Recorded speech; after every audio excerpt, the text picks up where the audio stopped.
Hello everyone, आज के इस वीडियो में हम पढ़ने वाले हैं क्लास 11th फिजिक्स का तीसरा चैप्टर जो है सरल रेखा में गति, जिसका बहुत ही इम्पोर्टेंट टॉपिक जो है दूरी और विस्थापन। तो दूरी किसे कहते हैं, विस्थापन क्या होता है, इन दोनों का परिभाषा क्या होता है और दूरी और विस्थापन में अंतर क्या होता है, आज के इस वीडियो में पूरा हम डिटेल में इसी टॉपिक पे एक्सप्लेन करने वाले हैं। क्योंकि बहुत से ऐसे स्टूडेंट हैं जिनको दूरी, डिस्टेंस और डिस्प्लेसमेंट में उनको समझ ही में नहीं आता कि ये दोनों में क्या अंतर है और ये दोनों क्या होते हैं। तो चलिए, यदि आपको भी समझ में नहीं आता तो आज के इस वीडियो में बने रहिए, देखिए कितने अच्छे तरीके से आपको समझ में आएगा। तो यहाँ पे हम सबसे पहले देखते हैं दूरी के बारे में। दूरी जिसे हम डिस्टेंस कहते हैं। तो सबसे पहला तो आता है कि दूरी का परिभाषा क्या होता है। तो दूरी का परिभाषा हम समझेंगे, इसके एक फिगर हम बना रहे हैं, उसी से आपको परिभाषा समझ में आ जाएगा। तो देखिए दूरी क्या क्या होता है। मान लेते हैं एक ये कोई व्यक्ति है, यहाँ पे ए कोई व्यक्ति है इस बिंदु पर, ठीक है। ये मान लेते हैं किसी का घर है, मान लेते हैं ये आपका घर है और आपने यहाँ से चलना प्रारंभ किया इस तरीके से। आप मान लेते हैं ये आपका स्कूल है, तो ये आप यहाँ पर पहुँच गए बी बिंदु तक, समझ रहे हैं ना। मतलब आप यहाँ पे अपने घर पे हैं, इस तरीके से आप रोड बाय रोड ऐसे चलते हुए आए और यहाँ पर आ गए। तो ये जो रास्ता है, इस रास्ते की कुछ ना कुछ लंबाई होगी, तो रास्ते को हम पथ कहते हैं। तो पथ की कुल लंबाई होगी वही क्या कहलाता है, वही कुल लंबाई ही क्या कहलाता है, दूरी कहलाता है। समझ में आया। मतलब हमने क्या समझा कि कोई भी व्यक्ति है, आप हैं तो व्यक्ति ही ना है, या कोई भी वस्तु है, कोई पिंड है, जैसे कि कार हो गया, बस हो गया, ट्रेन हो गया, ठीक है, कोई भी वस्तु है या कोई व्यक्ति है। तो हम यही करें, किसी व्यक्ति या वस्तु के द्वारा तय की गई कुल रास्ते की लंबाई, आप कह सकते हैं कि कुल पथ की लंबाई, या आप कह सकते हैं कि कुल रास्ते की लंबाई को हम दूरी कहते हैं। समझ में आया। देखिए परिभाषा को रटना नहीं है, समझ कर याद करना है। हमने कहा कि आप यहाँ पे हैं, इस रास्ते से चलते हुए आप यहाँ तक आ गए, तो इस रास्ते के पूरे को हम जब नापेंगे, ठीक है, मापेंगे इसको, तो इसकी कुछ ना कुछ लंबाई होगी कि नहीं, कि 200 मीटर है, 300 मीटर है, 5 किलोमीटर है, 2 किलोमीटर है, तो उस लंबाई को ही हम दूरी कहते हैं। तो परिभाषा हम कैसे कहेंगे, हम कहेंगे कि किसी व्यक्ति या किसी पिंड के द्वारा तय की गई कुल रास्ते की लंबाई को हम दूरी कहते हैं। तो आशा करते हैं आपको समझ में आ गया होगा, ठीक है। तो परिभाषा हम पहले लिख दे रहे हैं, आप लिखेंगे किसी व्यक्ति या वस्तु के द्वारा तय की गई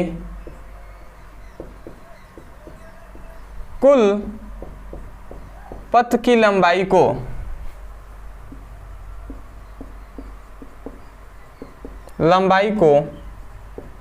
हम क्या कहते हैं, दूरी कहते हैं। तो ये बात आपको समझ में आ गया होगा कि आपने यहाँ से चलना प्रारंभ किया, यहाँ पे रुक गए, तो ये इस रास्ते की जो लंबाई होगी वो क्या कहलाएगा, दूरी कहलाएगा। अब आता है कि ये जो आपको दिखाई दे रहा है, ये एक क्या होगा, न्यूनतम पथ की लंबाई होगी। ये एक छोटा रास्ता होगा, ठीक है। तो जो न्यूनतम पथ की लंबाई होती है, न्यूनतम पथ की जो लंबाई होती है, अब इसे हम क्या कहते हैं, न्यूनतम पथ की लंबाई को हम विस्थापन कहते हैं। समझ में आया। एक कोई ना कोई छोटा रास्ता होगा ना, शॉर्टकट वाला। अब ऐसा नहीं कि शॉर्टकट, मान लेते हैं ये एक रास्ता है, इतना दूर है, मान लेते हैं ये है आपका 2 किलोमीटर, ठीक है, और आपने ऐसा कोई एक शॉर्टकट रास्ता है इस तरीके से, और ये है केवल 1 किलोमीटर, तो ये विस्थापन नहीं होगा। विस्थापन का मतलब कि एक बिंदु से दूसरे बिंदु तक का सीधा जो रास्ता होगा, बिल्कुल स्ट्रेट जो सीधा रास्ता होगा, वो हो गया विस्थापन। समझ रहे हैं ना। इसलिए हम कह रहे हैं कि न्यूनतम पथ की लंबाई को, मतलब किसी व्यक्ति या वस्तु द्वारा तय की गई न्यूनतम पथ की लंबाई को हम विस्थापन कहते हैं, और कुल पथ की लंबाई को हम क्या कहते हैं, दूरी कहते हैं। तो आशा करते हैं आप समझ रहे होंगे। तो परिभाषा हम विस्थापन का लिख दे रहे हैं। इसको कहिए तो मैं चलिए इसको मिटा दे रहा हूँ, ठीक है। आशा करते हैं आप समझ गए हैं, तो इसकी तो कोई ज़रूरत अभी है नहीं। आप चाहें तो आप जब नोट्स बना रहे होंगे तो इसको आप चाहें तो इस फिगर को भी बना लेंगे समझने के लिए। दूसरा आता है विस्थापन।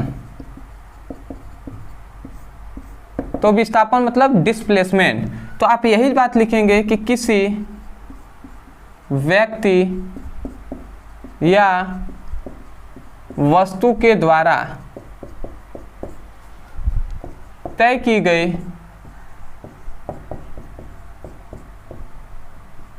न्यूनतम पथ की लंबाई को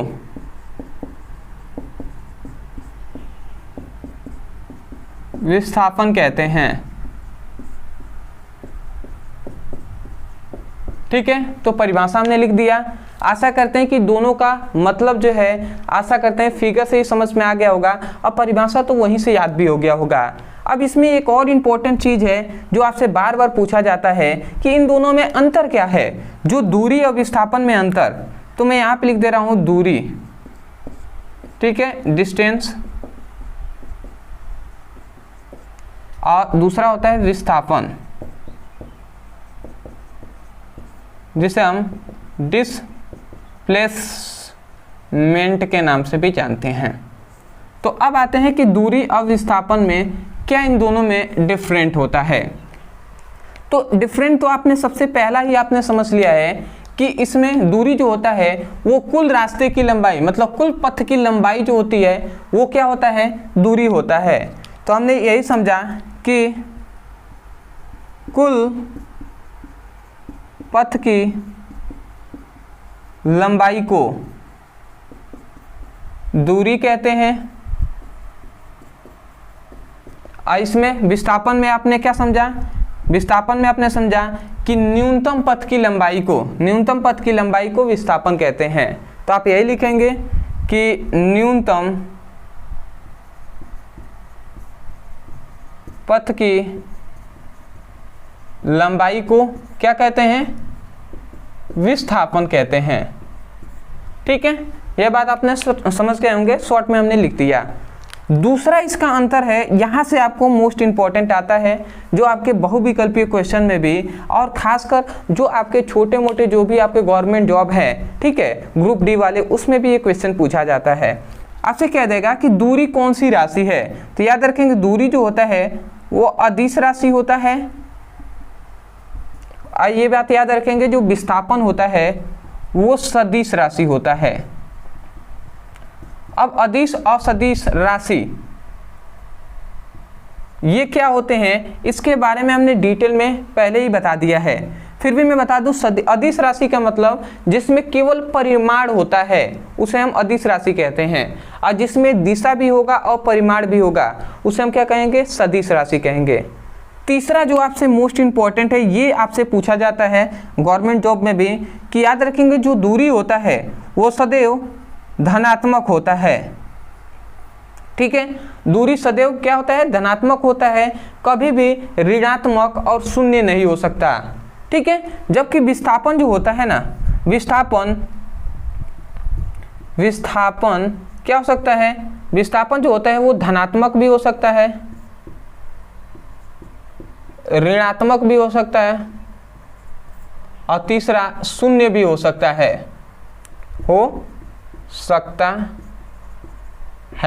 ठीक है।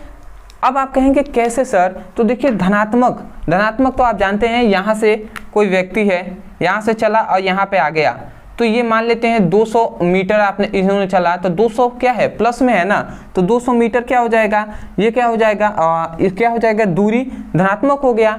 परंतु ये तो विस्थापन भी धनात्मक हो जाएगा। विस्थापन का मतलब यहाँ से चला यहाँ तक, तो ये मान लेते हैं 100 मीटर है, तो विस्थापन भी धनात्मक होता है।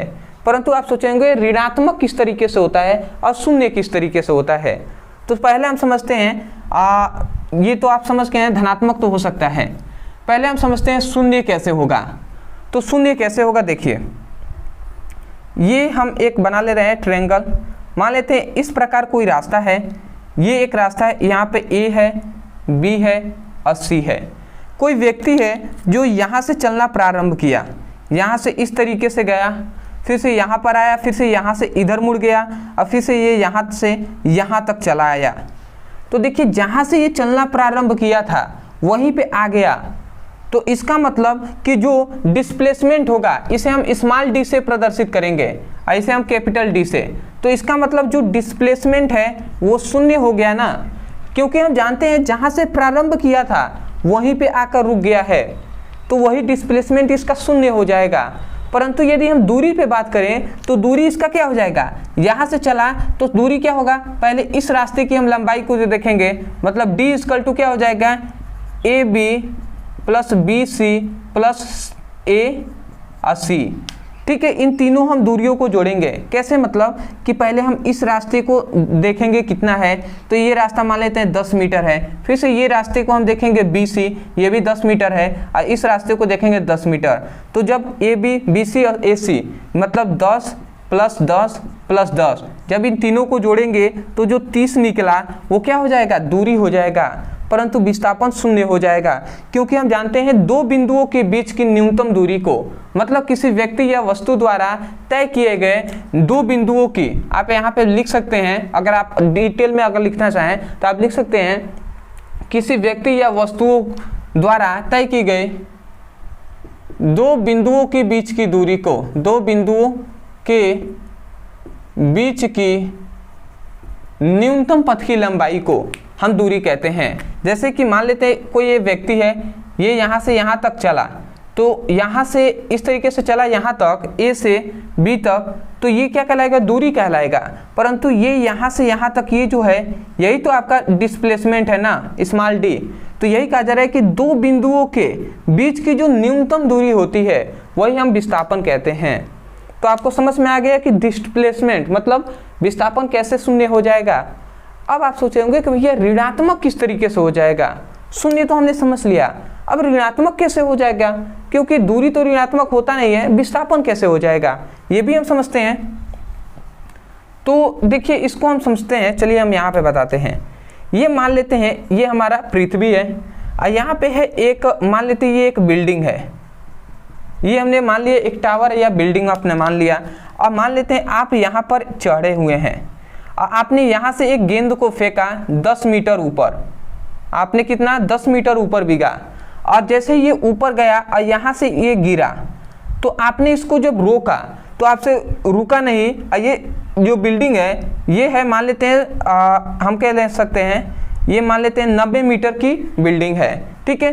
तो ये गेंद को आपने यहाँ से यहाँ तक बिका 10 मीटर ऊपर, और उसके बाद जब ये नीचे आया तो आपने उसको रोक नहीं पाए, तो ये क्या हो गया, ये गिर गया, ठीक है। तो जब ये गिरा तो ये क्या हो जाएगा, यही तो ऋणात्मक हो जाएगा ना, क्योंकि आपने यहाँ से यहाँ तक बिगा, ठीक है, यहाँ से यहाँ तक फेंका, और जब फेंक दिया और उसके बाद ये आया यहाँ पर, जब आ जाता ये वाला जो बिंदु पे आता, तो इसका मतलब यहाँ पे डिस्प्लेसमेंट आपका क्या होता, शून्य होता, क्योंकि जिस बिंदु से गया था उसी बिंदु पर आ गया है, ठीक है। जैसे आपने बीगा और फिर से आया तो वो उसी बिंदु पर आ गया, तो वहां पर डिस्प्लेसमेंट आपका शून्य हो जाता। परंतु ये 10 मीटर और नीचे चला गया, देख रहे हैं ना, यहाँ पे 90 मीटर और नीचे चला गया, तो 90 मीटर ये क्या हो जाएगा, -19 जो होगा ये क्या हो जाएगा, ये होगा आपका डिस्प्लेसमेंट, ठीक है। तो आशा करते हैं कि आपको समझ में आ गया होगा कि डिस्प्लेसमेंट कैसे ऋणात्मक होता है। तो पूरा हमने डिटेल में कोशिश किया है कि दूरी और विस्थापन के बारे में कि आपको अच्छे से समझ में आ जाए। अदरवाइज यदि आपको समझ में आया है तो चैनल से जुड़ जाइएगा, क्योंकि चैनल से यदि आप जुड़े रहें तो आपको आगे भी जो भी कंटेंट होंगे वो सब आपको यहाँ पे पढ़ाए जाएंगे। और खासकर मैं आपको विश्वास दिलाता हूँ कि जैसे ये टॉपिक आपको समझ में आएगा वैसे ही आगे के भी जो भी टॉपिक होंगे वो आपको बेहतर तरीके से समझ में आएंगे, वहाँ से परिभाषा भी आप याद कर सकते हैं। दूसरी बात कि आप प्लेलिस्ट के अनुसार पढ़ाई कीजिए, फिजिक्स और केमिस्ट्री का हमने प्लेलिस्ट बना दिया गया है, तो वहाँ से जाइए, वहाँ से फिजिक्स और केमिस्ट्री का अच्छे से पढ़ाई कीजिए। तो चलिए दोस्तों आज के लिए इतना ही, मिलते हैं एक बेहतरीन टॉपिक के साथ, तब तक के लिए धन्यवाद। जय हिंद, जय भारत।